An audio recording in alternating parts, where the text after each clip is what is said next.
سلامونه نیکه هیله درنو قدرمنو هیوادوالو په دې هیله چې ټول برات روغ جوړ او خوشاله اوسئ. درنو قدرمنو هیوادوالو د نن ورځې موضوع ډیره مهمه ده چې ګرامر ده او ورسره جملې هم دي.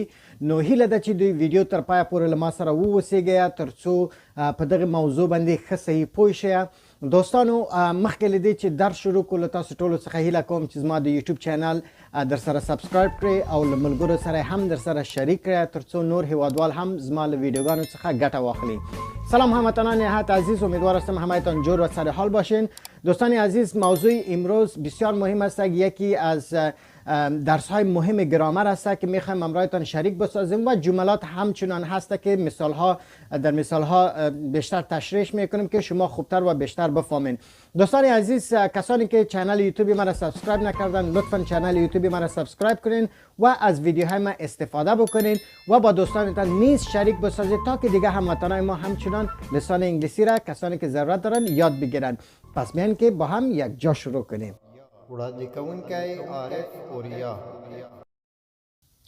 دوستانو د نن ورځې درس زموږ ستاسو په آرټیکلز باندې ده. دوستان عزیز، درس امروز ما بالای آرټیکلز است. آرټیکلز څه شی ده او څنګه موږ تاسو په جملو کې استعمالوو. دوستان عزیز، آرټیکل چی است و چه قسم ما شما را در جملات استفاده میکنیم و چه قسم شناسایی میکنیم که چی است یا آرټیکل چی است اصلا. کله چې تاسو به په ډیرو مثالونو کې ډیرو ځایونو کې لیدلی وي د آرټیکلز خلک ورته وایي. آرټیکلز دوستانو په دوه قسمه باندې ده. یو ته وایي ډیفینیټ آرټیکل، بل ته وایي اینډیفینیټ آرټیکل. دوستان عزیز، آرټیکل دو نوع است. یکی را میگه ډیفینیټ آرټیکل، دیگهش میگه اینډیفینیټ آرټیکلز. نن صرف ډیفینیټ آرټیکل در سره شریکوم. زه غواړم چې ویډیو ډیره اوږده نسی، لنډې ویډیوګانې وي خو په یو موضوع باندې به خبرې کوو. بیا به اینډیفینیټ آرټیکلز په راتلونکي ویډیو کې درته تشریح کوم چې اینډیفینیټ آرټیکلز څه شی دي او څنګه موږ تاسو استعمالوو. ډیفینیټ آرټیکل معنای دا ده یعنی مشخص یا معین حروف دی. حروف معین هستند. حروف معین برش میگه یا مشخص معلومدار است، یعنی معلومدار حروف دی چې دا موږ تاسو په هغه کې استعمالوو په جملو کې. ډیفینیټ آرټیکل ورته وایي. دوستانو بیا هم درته وایم آرټیکل په دوه قسمه باندې دي. یو ته وایي ډیفینیټ آرټیکل، بل ته وایي اینډیفینیټ آرټیکل. نن صرف موږ تاسو په ډیفینیټ آرټیکل باندې خبرې کوو چې ډیفینیټ آرټیکل څه شی ده او څنګه استعمالوو. دوستان عزیز، تکرار میکنم، آرتیکلز دو نوع است. یکی را میگه definite article، دیگهش میگه indefinite articles. indefinite article انشالله در ویدیو بعدی. فعلا در این ویدیو امرایتان definite article شریک میسازم و با مثال ها تا که خوبتر و آسانتر باشه برای شما. دوستانو رازو definite article تا. definite article په انګلیسی کې داسې تعریف وو. دوستان عزیز، definite article د انګلیسی به این شکل ما شما تعریف میکنیم. میگه که the definite article is used before a noun to indicate that the noun is known to the reader. په دې هیله چې ورباندې پوه شوي ویاست ترجمه کوم و دغه definite article چې دا د هغه اسم نه مخکې استعمالیږي چې کوم اسم د لوستونکي لپاره معلوم وي، یعنی مشخص شوی وي. دوستان عزیز، در اینجا میگه امی definite article که است قبل از اسم استفاده میشه که امو اسم برای خواننده، کسی که میخوانه امو جمله را برای از او شناخته شده باشه، یعنی خبر باشه ازش. definite article چی ده؟ دقیقا ده THE ده ده پخپله ده یو definite article ده. دوستانو په گرامر کې دته وای definite article ده THE ده. بیا تشریح کوم وای د یا دغه definite article چې دا د هر هغه اسم نه مخکې استعمالیږي چې هغه د لوستونکي لپاره مشخص وي، مخکې نه ورباندې پوهیږي چې د څه شي په باره کې دغه لیکوال یا کوم خبرې کول والا چې دا د څه شي په اړه باندې دا خبرې کوي، یعنی په هغه موضوع باندې خبر وي. دوستان عزیز، وقتی که ده در یک پیش از یک اسم استفاده میشه با معنی نیست که امو شننده یا کسی که میخوانه جمله را او میفهمه در مورد امو نونی که بالاش صحبت میکنه می کسی دیگه او میفهمه که درباره چی گپ میزنه. مثلا دوستانو یا مثال به در سر شریکوم. لکه په مثال کې موږ تاسو وایو، دا مثال ما شما میگیم که The car we saw last night was beautiful. The car we saw last night was beautiful. لکه موږ تاسو په پښتو کې هغه موټر چې موږ تېره شپه ولیده ډېر ښکلی و. موتر را که ما دیشب دیدیم بسیار مقبول بود. شاید موترها زیاد دیده باشیم، شاید ډیر موټر موږ تاسو لیدلی وي، خو کېدای شي په دغه یو خاص موټر ته چې زه اشاره کوم د باندې ما تا بحث کړی وي یا ورته درېدلی یو یا مو لیدلی وي، خو ته پې خبر یې چې زه د کوم موټر په باره کې خبره کوم.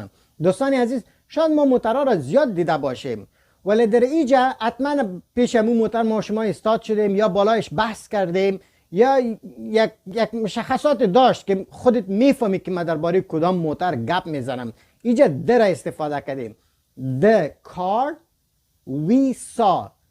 The car we saw last night was beautiful. The car. اینجا ببینید the استفاده شده. می the چیست؟ definite article است. دوستان در the چه دلتا؟ the definite article ده. هغه موتر. لکه موږ تاسو په پښتو کې هغه موټر چې تېره شپه موږ تاسو ولیده ډېر ښکلی و. یا د دري وخت کې ما شما میگیم موتر را که دیشب ما شما دیدیم بسیار مقبول بود. نو په دې ځای کې دغه موټر چې کوم اسم ده دا تا ته چې ما تا دغه موټر لیدلی تا ته مشخص و، تا ته معلوم و چې زه ورباندې خبرې کوم. که چېرته درته معلوم نه و نو ما ده ورته نه استعمالوه، نه مې شو استعمالولی، خو موضوع تا ته معلومه ده، هغه موټر تا ته معلوم ده، نو ځکه ځان چې the car we saw last night was beautiful. هغه موټر چې تېره شپه ما تا ولیده ښکلی و. امیدوار هستم که دوستان خوب فهمیده باشین. مثال های دیگر هم براتان میتم، 10 مثال براتان میتم تا که خوبتر بفهمین. ولی اینجا گفتیم که the car در استفاده کردیم قبل از کار به خاطر این موتر مشخص بود. یا مثلا بل مثال زدر توایم، یک مثال دیگه براتان میتم. مثلا ما خودت هستیم، ما 2 نفر هستیم که در یک جای مثلا یکی را دیدیم یا سر یک نفر بحث کردیم. مثلا من میگم در انگلیسی که the girl at the bus stop gave me her number. The girl at the bus stop gave me her number. هغه نجلۍ د بسونو په تمځای کې چې وه، یعنی ما تا به لیدلي وي، ما تا به ورباندې بحث کړی وي، هغه نجلۍ چې د بسونو په تمځای کې وه هغې خپل نمبر راکړه. The girl at the bus stop give me her number. هغه نجلۍ چې د بسونو په تمځای کې وه ما ته خپل نمبر راکړه. دختری که در ایستگاه موترا بود یا دختری که در ایستادگاه بود شماره خود برم داد. اینال اینجا امی دختر مشخص است، حتما ما بالایش صحبت کردیم، ما بالایش بحث کردیم، ما مثلا 2 نفر بودیم در موتر تیر می شدیم، ما استاد کردم موتر، او در اوجا بود، در استادگاه استاد بود، کتش گپ زدیم، تو از موضوع خبر داری پس میشناسی. به مو خاطر the girl. شاید دخترها دیگه هم زیاد بوده باشه این سوسو میگشتن، ولی امور مشخص من میکنم. به می خاطری را میگه definite article یا حرف معین است. به مو خاطری را definite article میگه و بعد the مشخصش میکنیم که موضوع بالای امون نفری است که ما خودت بالایش ازش خبر داریم. The girl at the bus stop gave me her number.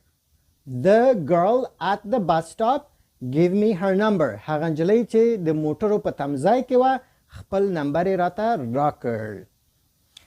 بل مثال به در سره شریکم. مثلا دوستانو یک مثال دیگر هم رایتان شریک میسازم. مثلا من میگم که The book I bought is about Afghanistan.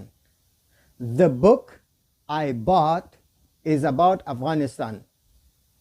هغه کتاب چې ما واخیسته د افغانستان په اړه دی. کتاب مشخص میکنم، یعنی که تو بودی امرایم که همون کتاب ما خریدیم. کتاب خود زیاد بود، کتابخانه رفتیم، کتاب زیاد بود، ولی این تو خبر داری همین کتاب رو مشخصش میکنیم که ما خریدم. The book I bought is about Afghanistan. همون کتابی را که من خریدم درباره افغانستان است. اینجا کتاب مشخص است، ده برش استفاده کردیم. The book I bought is about افغانستان. کتابی را که ما خریدم درباره افغانستان است. هغه کتاب چې ما واخیست د افغانستان په اړه دی. هیله ده چې خبر باندې پوه شوي یاستئ دوستانو. کوشش وکړئ چې متوجه اوسیږئ. هره جمله چې زه وایم په دې کې دغه definite article زه استعمالوم. دوستان عزیز امیدوار هستم که براتان آسان باشه. هر جمله را که من میگم ما امی definite article ازش استفاده میکنم. ده مثلا اوس به یا بل مثال در سر شریکم. یک مثال دیگر هم رایتان شریک میسازم دوستان عزیز. مثلا من میگم که I watched the movie you told me about. I watched the movie. The movie. I watched the movie you told me about. ما هغه فیلم وکتل د کوم باره کې چې تا راته ویلي و. فیلمی را تماشا کردم که تو دربارش برایم گفته بودی. اینجا باز شد مشخص است. یعنی فیلم ها خود زیاد است. به اینجا من مشخصش کردم. The movie. The movie. در استفاده کردیم. I watched the movie you told me about. همون فیلمی نه که شما دربارش برای من گفته بودین. یعنی فیلمی را تماشا کردم که شما دربارش برایم گفته بودید. The movie. دلتا بیا هم the استعمال سو. یا مثلا یا بل مثال زی استعمالوم. یک مثال دیگر استفاده میکنیم که میگیم که The cat is sick. The cat is sick. هغه پیشو مریضه، ناروغه ده. او پیشک مریض است. The cat. پیشوگانی به ډیری وي. خو دلته دغه د چې ما استعمال کړ د دې معنا دا ورکوي چې د کومې پیشو باره کې چې زه خبرې کوم ته ورباندې پوهېږې چې زه کومه پیشو ښیم درته. دوستان عزیز یا the cat که ما گفتیم اینجا ما مشخص کردیم که ما درباره کدام پیشک گپ میزنم. چون اینجا پیشک برای شما مشخص است که شما دربارش میفهمین که ما درباره کدام پیشک گپ میزنم. The cat is sick. همون پیشک مریض است یا هماغه پیشو ناروغه ده. بل مثال در سر شریکوم دوستانو. مثلا وای چه The dog is hungry. The dog is hungry. هغه سپی وږی دی. او سگ گرسنه است. باز هم ایجا the dog گفتیم. The dog. ایجا dog همین سگ که سگ مشخص است. شما میفهمید که من درباره کدام سگ صحبت میکنم. یعنی تاسو پیږئ چې زه د کوم سپي په اړه باندې زه خبرې کوم نو ځکه وایم چې the dog is hungry. بل مثال اتم مثال در سره شریکوم دوستانو. مثال هشتم هم رایتان شریک میکنم دوستان عزیز. مثلا من میگم که the food you made was delicious. The food you made was delicious. هغه خواړه چې تا تیار کړی و ډیر خوندور و. غذایی را که شما آماده کرده بودین بسیار خوشمزه بود. ببینید اینجا دوستان عزیز شاید یعنی غذاها زیاد بوده باشه و اینجا من مشخصش میکنم که the food you made همون غذایی را که شما آماده کرده بودین. پس اینجا the food در استفاده کردیم. the چیست definite article است که قبل از food آمده. food هم یک noun است. the food مشخص شده اینجا. نهم مثال ترازو دوستانو بیا هم در سر نهم مثال شریکو ما وایم چی the girl I liked got married to someone else. The girl I liked got married to someone else. The girl I liked got married to someone else. هغه نجلۍ چې زما خوښېدله له بل چا سره واده وکړ. هغه نجلۍ چې زما خوښېدله له بل چا سره واده وکړ. دختری را که من دوست داشتم با کسی دیگه عروسی کرد. دیزی که جنکیان خو ډیرې دي. دیزی که ما مشخصه کړې ده the girl I liked هغه نجلۍ چې زما خوښېدله. دیزی که هماغه یو کس مشخص ده نو the girl ځکه ورته استعمال شوی ده. the girl جنکیان خو به ډیرې یا خو دی خو زیاتې به وي خو دیزی که مشخص کړی مې ده هغه یو کس ته مې اشاره کړې ده چې په موضوع باندې ته خبر یې. the girl I liked got married to someone else. هغه نجلی چې زما خوښېدله له بل چا سره واده وکړ. دختری را که من دوست داشتم با کسی دیگه عروسی کرد. آخری او لسم مثال در سره شریکوم دوستانو. هیله ده چې په مثالونو باندې ښه پوه شوي یاستې. دوستانو توجه ورته کوئ.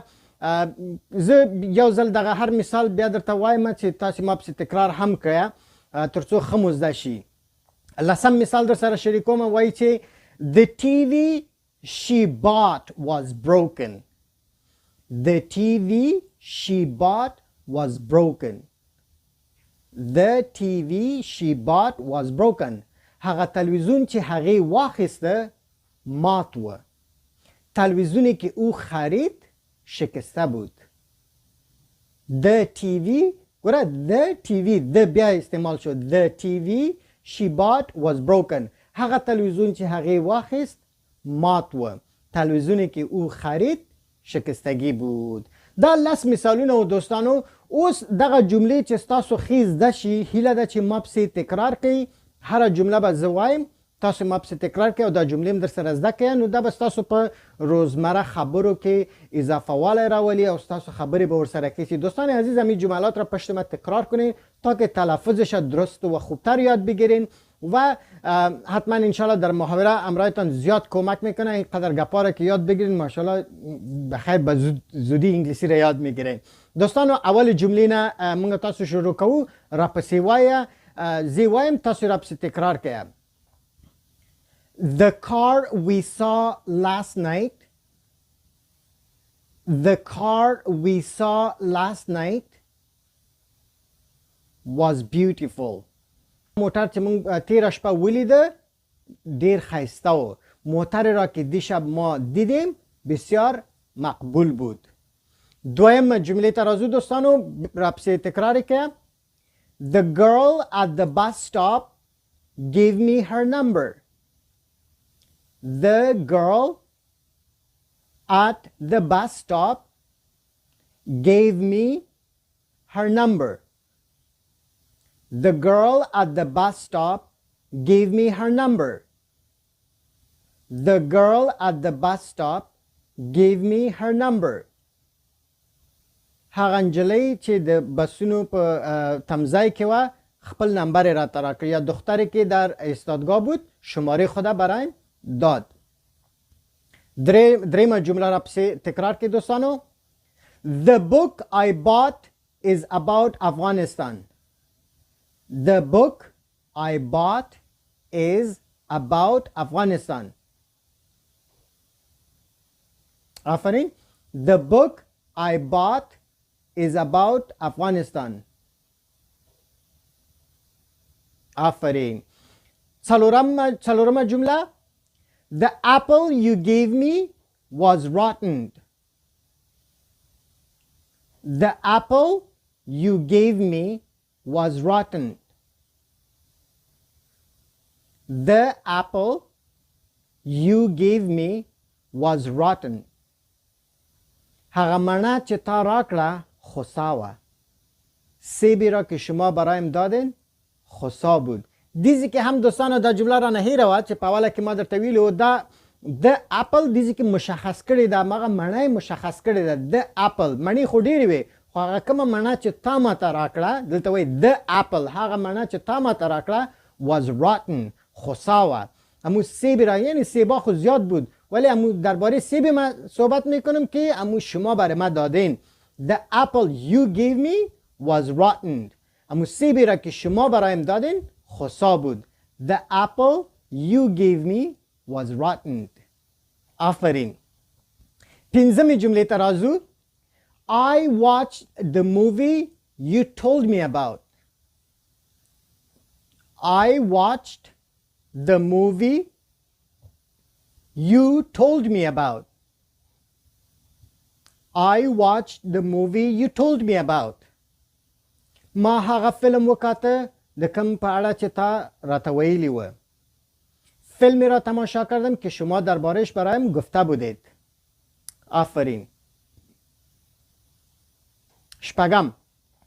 The cat is sick. The cat is sick. The cat is sick. هغه پیشو ناروغه ده.